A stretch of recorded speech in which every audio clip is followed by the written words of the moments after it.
Bismillahirrahmanirrahim. Dafinso, EPISODE2. Kada ku manta, mun tsaya inda Dr. Nasiru yake cewa ya alƙawarin zai riƙe Marwan da kanansa gaba ɗayansu.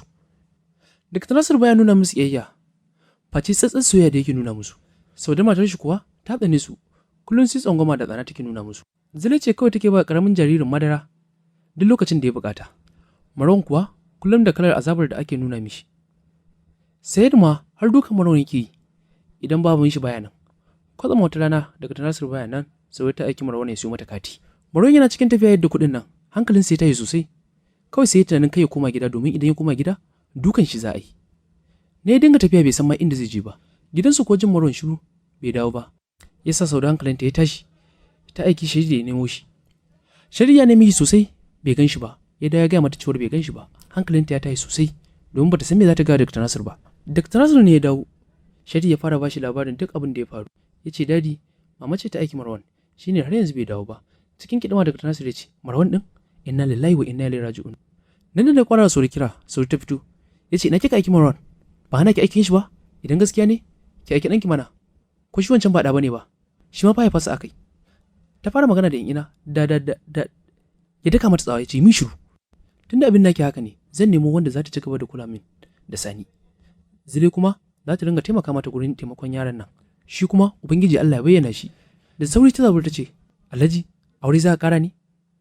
Aure ba kake tunanin cewa za ka kara ko? Saboda wannan shegin yaran da bai da asali, za ka kara aure? Ke yi ga haka Saude, a gurinki ne yake shege, amma ne a guri na halak ne.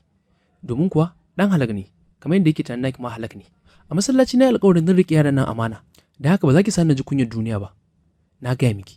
Yanzu zan fita neman Marwan. Idan kuma ban gan shi ba, wallahi sai kin kwana a sel. Na gaya miki. Sosai Saude ta kama kuka take cewa wato Alhaji ne kake so ka tozarta? Dr. Nasir bai ce mata komai ba ko kallon ta bai ba. Ya nemi Marwan sosai, ya zazzaga duk inda ya kamata ya je ya gansa, bai gan shi ba.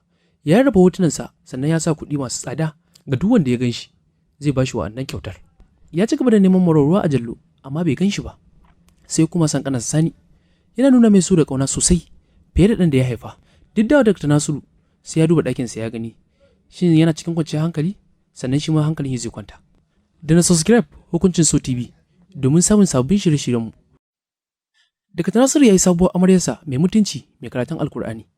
Hajiya Saudat kuwa ta yi kuka sosai domin tana da zafin kishi. Hankalinta ya tayi sosai, amma ba yanda za ta yi. Haka ta yi haƙuri, ta ci gaba da zama da Dr. Nasir, duk da yana nuna mata ƙiyayya da dalilin ɓatan Marwan. Ya kwace ƙanan Marwan, ya kai sa gurin Hajiya Maryam, domin ya san za ta riƙe shi tsakani da Allah, kamar ɗan ta haifa na cikinta. Kwance ta yi babu wuya, Sani ya kai shekara 4, ya shiga makaranta yana hazaƙa sosai, dan duk kilas ɗinsu babu mai ƙoƙarinsa. Dakta yana yawan mamakin Sani, bai taɓa ganin yaro mai ƙoƙarin shi ba. A haka har ya gama secondary school, a lokacin Maryam na da yara 3, duka mata, babar ita ce Zara, mai bi mata kuma Futiha, sai autarta Kairat. Duk cikin yaran Sani ya fi shakuwa da Futiha, suna shiri sosai har inda bata gan shi ba, bata jin daɗi. Gwamnati ta ɗau nauyin fitar da Futiha UK domin ci gaban karatunta. Ta sha kuka sosai, hankalinta ya tashi domin ita tunaninta za ta raba dan uwanta Sani. Hakan ne ke ta san mata da hankali. Ku danna mana subscribe domin samun sabbin shirye-shiryenmu. Hukuncin so TV. Like da comment suna da matukar amfani domin anan ne zamu gane duk wasu kurakurai da kuke ga yara mana. Nagode.